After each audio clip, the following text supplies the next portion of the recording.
Hi విఎస్, welcome to Anil టేషన్ YouTube channel.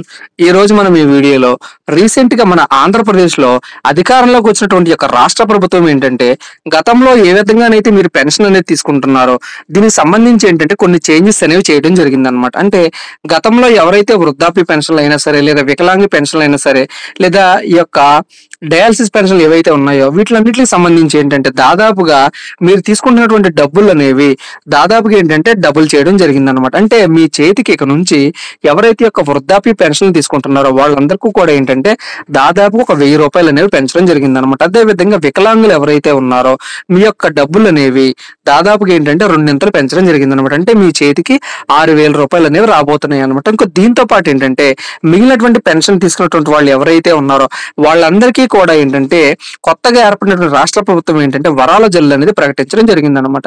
So దీనికి సంబంధించి అసలు ఏ పెన్షన్ తీసుకుంటున్న వారికి ఎంత అమౌంట్ అనేది మనకి జూలై నెలలో ఇవ్వడం జరుగుతుంది, దీనికి సంబంధించి ఏంటంటే మనం కంప్లీట్ గా ఈ వీడియోలో తెలుసుకుందాం. సో ఈ వీడియోలోకి వెళ్లే ముందు మీరు కనుక మొట్టమొదటిసారి కనుక మన ఛానల్ చూసినట్లయితే ఒక లైక్ చేయండి. అదే విధంగా ఈ వీడియో మొత్తం చూసిన తర్వాత కనుక నచ్చితే కనుక ఈ వీడియోని షేర్ చేయండి. ఫైనల్ గా మన ఛానల్ ఖచ్చితంగా సబ్స్క్రైబ్ చేసుకోండి. ఇంకా మనం డీటెయిల్స్ లోకి వెళ్ళిపోతే రీసెంట్ గా ఏంటంటే మనకి ఈ యొక్క పెన్షన్ పథకం యొక్క పేరును కూడా మార్చడం జరిగిందనమాట. అంటే గతంలో ఏంటంటే ఈ యొక్క పెన్షన్ పేరు ఏంటంటే వైఎస్ఆర్ పెన్షన్ కాను కింద ఉండేది. సో దాన్ని ఏంటంటే ఎన్టీఆర్ భరోసా పెన్షన్ పథకం, అంటే ఈ విధంగా ఏంటంటే గతంలో ఉన్నటువంటి పేరుని తీసివేసి ఎన్టీఆర్ భరోసా పెన్షన్ పథకం కింద ఎవరైతే కనుక గతంలో ఉన్నటువంటి లబ్ధిదారులు ఉన్నారో వాళ్ళందరికీ కూడా ఏంటంటే ఈ యొక్క సహాయం అనేది పెంచడం జరిగిందనమాట. సో దీనికి సంబంధించి అసలు ఎవరెవరికి పెన్షన్ అనేది ఎంత పెరిగింది, అదే విధంగా జూలై నెలలో మీరు మొట్టమొదటిసారిగా ఈ యొక్క కొత్త ప్రభుత్వం వచ్చిన తర్వాత మీ యొక్క చేతికి పెన్షన్ అమౌంట్ అనేది ఎంత వస్తుంది అది కూడా ఏంటంటే మనం క్లారిటీగా చూద్దాం. సో ఫస్ట్ ఆఫ్ ఆల్ ఏంటంటే ఎవరైతే ఈ యొక్క వృద్ధాప్య పెన్షన్ అనేవి తీసుకుంటున్నారో, సో గతంలో ఏంటంటే మీరు 3000 రూపాయలు తీసుకోవడం జరిగేది అనమాట. సో దాన్ని ఏంటంటే ఒక 1000 రూపాయలు పెంచి 4000 రూపాయలకి పెంచడం జరిగింది అనమాట. అదే విధంగా వితంతు పెన్షన్లు కూడా 3000 నుంచి 4000 రూపాయలకి పెంచడం జరిగింది. సో దాంతో పాటు ఎవరైతే చేనేత కార్మికులు ఉంటారో, అంటే చేనేతకు సంబంధించినటువంటి కళాకారులు ఉంటారో వాళ్ళ పెన్షన్ కూడా ఏంటంటే 3000 నుంచి 4000 రూపాయలకి పెంచడం జరిగింది. అదే విధంగా కల్లు గీత కార్మికులు ఎవరైతే ఉన్నారో మీ యొక్క పెన్షన్ కూడా 3000 నుంచి 4000 రూపాయలు పెంచడం జరిగింది. సో దాంతో పాటు ఎవరైతే ఒంటరి మహిళలు ఉంటారో మీకు కూడా ఏంటంటే 3000 రూపాయలు ఉన్న పెన్షన్ ని 4000 రూపాయలకి పెంచడం జరిగింది. సో దాంతో పాటు ట్రాన్స్జెండర్స్ ఎవరైతే ఉన్నారో మీ యొక్క పెన్షన్ కూడా 3000 నుంచి 4000 రూపాయలకి పెంచడం జరిగింది. అదే విధంగా ఎవరైతే డప్పు కళాకారులు ఉంటారో, అదే విధంగా ఈ యొక్క కాపులర్ పెన్షన్స్ అంటే చెప్పులు కుట్టుకునే వాళ్ళు ఎవరైతే ఉన్నారో వాళ్ళకు కూడా మీ యొక్క పెన్షన్ అనేది 3000 నుంచి ఒక 1000 రూపాయలు అనేది పెంచి 4000 రూపాయలకి పెంచడం జరిగింది. సో దీంతో పాటు ఏంటంటే ఎవరైతే హెచ్ఐవి బాధితులు ఉన్నారో మీకు కూడా ఏంటంటే పెన్షన్ అదే 3000 రూపాయల నుంచి ఒక 1000 రూపాయలు పెంచి 4000 రూపాయలు అనేది చేయడం అనేది జరిగింది అనమాట. కాకపోతే ఏంటంటే మీకు 1000 రూపాయలు పెంచినప్పటికీ కూడా మీరు జూలై నెల ఏంటంటే మొట్టమొదటిసారిగా మీ యొక్క పెన్షన్ అనేది మీరు 7000 రూపాయలు తీసుకోబోతున్నారు అనమాట. అంటే అది ఎలాగంటే మనకి గతంలో ఏంటంటే మేనిఫెస్టోలో ఇచ్చినటువంటి హామీలు అనేవి ఏవైతే ఉన్నాయో దాన్ని నిలబెట్టుకోవడానికి ఏంటంటే మనకి గతం నెల నుంచి అంటే ఏప్రిల్ నెల నుంచి అదే విధంగా మే నెల, జూన్ నెల, సో ఈ యొక్క 3 నెలలకు కూడా ఏంటంటే మనకి ఇప్పుడు ఒక 1000 రూపాయలు పెంచడం జరిగింది. కాబట్టి ఈ యొక్క పెంచినటువంటి సహాయం ఏదైతే ఉందో ఇదంతా కూడా ఏంటంటే ఏప్రిల్ నెల నుంచి ఇవ్వడం జరుగుతుంది అనమాట. అంటే ఏప్రిల్కి 1000 రూపాయలు, మేకి 1000 రూపాయలు, జూన్కి 1000 రూపాయలు. సో ఈ విధంగా ఏంటంటే 3000 రూపాయలు ఇవ్వడం జరుగుతుంది. అంటే ప్రస్తుతానికి ఆల్రెడీ 4000 పెంచారు కాబట్టి ఈ యొక్క 4000 పెంచినటువంటి యొక్క ఏరియాస్ కి సంబంధించి ఒక 3000 అంటే టోటల్ గా ఏంటంటే 7000 రూపాయలు అనేది ఎవరైతే ఇక్కడ ఉన్నటువంటి కేటగిరీకి సంబంధించినటువంటి పెన్షనర్లు ఉన్నారో వాళ్ళందరూ కూడా ఏంటంటే మీరు జూలై నెలలో 7000 రూపాయలు మీ యొక్క పెన్షన్ అనేది మీరు తీసుకోబోతున్నారు అనమాట. సో ఇంకొకటి ఏంటంటే వికలాంగుల పెన్షన్ సంబంధించి చూసినట్లయితే మనం ఎవరైతే వికలాంగుల పెన్షన్ తీసుకుంటున్నారో, అంటే గతంలో ఏంటంటే వికలాంగుల పెన్షన్లు కానీ అదే విధంగా ఎవరైతే కుష్టి వ్యాధిగ్రస్తులు ఉన్నారో మీ యొక్క పెన్షన్ అమౌంట్ అనేది మీరు గతంలో 3000 రూపాయలు అనేది తీసుకోవడం జరిగేది అనమాట. సో దాన్ని ఏంటంటే దాదాపుగా రెండింతలు చేయడం జరిగింది అనమాట. అంటే మీరు జూలై నెల నుంచి ఏంటంటే 6000 రూపాయలు మీ యొక్క పెన్షన్ అమౌంట్ అనేది మీ చేతికి అందించడం ఉన్నారనమాట. అంటే గతంలో ఉన్నటువంటి 3000 రూపాయలు ఏంటంటే దాదాపుగా డబుల్ చేయడం జరిగిందనమాట.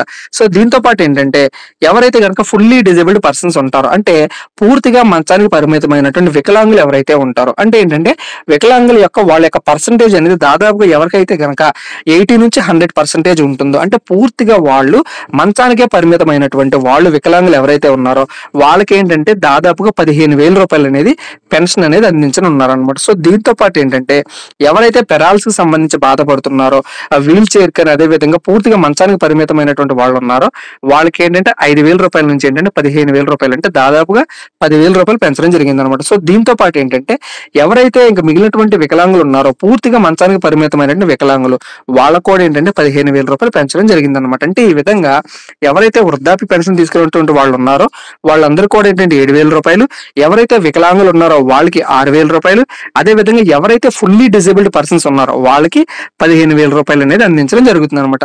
సో దాంతో పాటు ఏంటంటే ఎవరైతే దీర్ఘకాలిక వ్యాధులతో బాధపడుతున్నారో, అంటే కిడ్నీకి సంబంధించి కానీ లేదా లివర్ కి సంబంధించి కానీ లేదా గుండెకి సంబంధించినటువంటి తీవ్రమైనటువంటి వ్యాధులతో ఎవరైతే బాధపడుతున్నారో వాళ్ళందరికీ కూడా ఉన్నటువంటి సహాయాన్ని ఏంటంటే పెంచడం అనేది జరిగిందనమాట. సో దీని గురించి ఒకసారి మనం చూసినట్లయితే ఎవరైతే కిడ్నీ అదే విధంగా లివర్ అదే విధంగా హార్ట్ ట్రాన్స్ప్లాంటేషన్ సంబంధించినటువంటి వ్యాధులతో బాధపడుతున్నారో వాళ్ళకి ఏంటంటే 5,000 రూపాయల నుంచి పెన్షన్ అమౌంట్ అనేది దాదాపుగా ఏంటంటే 2 చేసి 10,000 రూపాయలు అనేది అందించడం జరుగుతుంది అనమాట. సో దాంతో పాటు ఏంటంటే డయాలిసిస్ స్టేజ్ కి ముందు గనక ఎవరైతే ట్రీట్మెంట్ అనేది తీసుకుంటున్నారో మీ యొక్క కెరాటిన్ లెవెల్స్ అనేవి, అంటే వాళ్ళు ఏంటంటే ఎవరైతే డయాలిసిస్ కి ముందు కనుక హాస్పిటల్కి వెళ్ళినట్లయితే వాళ్ళు ఏంటంటే మీకు మీ యొక్క బాడీని టెస్ట్ చేసి వాళ్ళు సెరం క్రియాటిన్ అనే ఒక లెవెల్స్ ని వాళ్ళు టెస్ట్ చేయడం జరుగుతుంది అనమాట. సో ఈ విధంగా ఏంటంటే మీ యొక్క లెవెల్స్ అనేవి ఎవరికైతే 5 mg కంటే ఎక్కువ ఉన్నాయో, అదే విధంగా ఎవరికైతే జిఎఫ్ఆర్ రేషియో అనేది గ్రేటర్ దెన్ 15 ml ఉందో వాళ్ళకి కూడా ఏంటంటే పెన్షన్ అమౌంట్ అనేది 5,000 రూపాయల నుంచి 10,000 రూపాయలకి పెంచడం జరిగింది అనమాట. సో నెక్స్ట్ కేటగిరీ చూసినట్లయితే అదర్ కేటగిరీస్ అంటే ఏంటంటే ఎవరైతే ప్రస్తుతం డయాలిసిస్ ట్రీట్మెంట్ అనేది తీసుకుంటున్నారో హాస్పిటల్స్ లో, అది గవర్నమెంట్ హాస్పిటల్స్ లో అయినా సరే లేదా ప్రైవేట్ హాస్పిటల్స్ లో అయినా సరే, ఎవరైతే ఈ యొక్క డయాలిసిస్ ట్రీట్మెంట్ అనేది తీసుకుంటున్నారో వాళ్ళకు ఉన్నటువంటి పెన్షన్ అమౌంట్ అనేది అలాగే ఉంచడం జరిగింది అనమాట. అంటే ఒకవేళ కనుక మీరు డయాలసిస్ ట్రీట్మెంట్ కనుక ప్రజెంట్ తీసుకున్నట్లయితే కనుక మీకు పెన్షన్ అమౌంట్ అనేది 10,000 రూపాయలని అందించడం జరుగుతుంది. సో దాంతో పాటు ఏంటంటే ఎవరైతే సికిల్ సెల్ డిసీజ్ అంటే సికిల్ సెల్ ఎనిమియా అనే ఒక వ్యాధితో బాధపడుతున్నారో వాళ్ళకి 10,000 రూపాయలు, అదే విధంగా తలసేమియాతో కనుక బాధపడుతున్నటువంటి వాళ్ళు ఎవరైతే ఉన్నారో వాళ్ళకు కూడా ఏంటంటే 10,000 రూపాయలు అనేది అందించడం జరిగింది. సో దాంతో పాటు ఏంటంటే సైనిక్ వెల్ఫేర్ పెన్షన్స్ అనమాట. అంటే సైనిక్ వెల్ఫేర్ కింద ఉన్నటువంటి వాళ్ళు ఎవరైతే ఉన్నారో వాళ్ళకి ఏంటంటే 5,000 రూపాయలు అనేది పెన్షన్ అమౌంట్ అనేది ఇవ్వడం జరుగుతుంది అనమాట. సో దాంతో పాటు అభయహస్తం పెన్షన్లు ఏవైతే ఉన్నాయో ఈ యొక్క అభయహస్తం పెన్షన్లు ఏంటంటే గతంలో 500 రూపాయలు అనేవి ఇవ్వడం జరిగింది. సో దాన్ని కూడా ఏంటంటే యాజ్ ఇట్ ఈస్ అలాగే ఉంచి 500 రూపాయల కింద ఉంచడం జరిగింది అనమాట. సో దాంతో పాటు ఏంటంటే ఎవరైతే అమరావతి ల్యాండ్లెస్ పూర్ అనమాట, అంటే రాజధాని పరిసర ప్రాంతాల్లో ఉన్నటువంటి వాళ్ళు ఎవరైతే తమ భూములను కోల్పోయారో వాళ్ళందరికీ కూడా ఏంటంటే 5,000 రూపాయల పెన్షన్లు అనేది ఇవ్వడం జరుగుతుంది అనమాట. సో ఈ విధంగా ఏంటంటే కొత్తగా అధికారంలోకి వచ్చినటువంటి ప్రభుత్వం ఏదైతే ఉందో ఈ యొక్క ప్రభుత్వం అనేది వృద్ధులు ఎవరైతే ఉన్నారో వాళ్ళకేమో 7,000 రూపాయలు, అదే విధంగా వికలాంగులు ఎవరైతే ఉన్నారో వాళ్ళకేమో 6,000 రూపాయలు, అదే విధంగా పూర్తిగా వికలాంగులు ఎవరైతే ఉన్నారో వాళ్ళకి 15,000 రూపాయలు, దాంతో పాటు ఎవరైతే కనుక డయాలసిస్ స్టేజ్ కి ముందు ఉన్నటువంటి వాళ్ళు ఉన్నారో వాళ్ళకి 10,000 రూపాయలు, దాంతో పాటు డయాలసిస్ ట్రీట్మెంట్ ప్రజెంట్ ఎవరైతే తీసుకుంటున్నారో వాళ్ళకేంటే 10,000 రూపాయలు అనేవి జూలై నెలలో అందించడం జరుగుతుంది అనమాట. సో ఈ యొక్క పెంపు అనేది గతంలో ఎవరైతే తీసుకుంటున్నారో వాళ్ళకందరికీ కూడా వర్తిస్తుంది అనమాట. కాకపోతే ఎవరైతే కనుక ఈ సంవత్సరం కొత్తగా పెట్టాలి అనుకుంటున్నారో వాళ్ళకి సంబంధించి ఏంటంటే మనకి ఇంకా ఆన్లైన్ ప్రాసెస్ అనేది స్టార్ట్ అవ్వలేదు కాబట్టి గతంలో ఎవరైతే ఈ యొక్క లబ్ధి అనేది పొందుతున్నారో వాళ్ళందరికీ కూడా అందించడం జరుగుతుంది అనమాట. సో ఇది ఈ యొక్క ఎన్టీఆర్ భరోసా పెన్షన్ పెంపుకు సంబంధించినటువంటి సమాచారం అనమాట. సో ఇలాంటి సమాచారం అనేది అంటే ఇక ప్రభుత్వ పథకాలకు సంబంధించి కానీ లేదా ఎడ్యుకేషన్ సంబంధించి కానీ పథకాలకు సంబంధించి మీకు ఎటువంటి వివరాలు కావాలన్నా సరే ఖచ్చితంగా మీరు మన ఛానల్ అనేది ఫాలో అవ్వండి. ఈ వీడియో నచ్చితే మీ యొక్క అభిప్రాయాన్ని ఖచ్చితంగా కామెంట్ సెక్షన్ లో చెప్పండి. Thank you.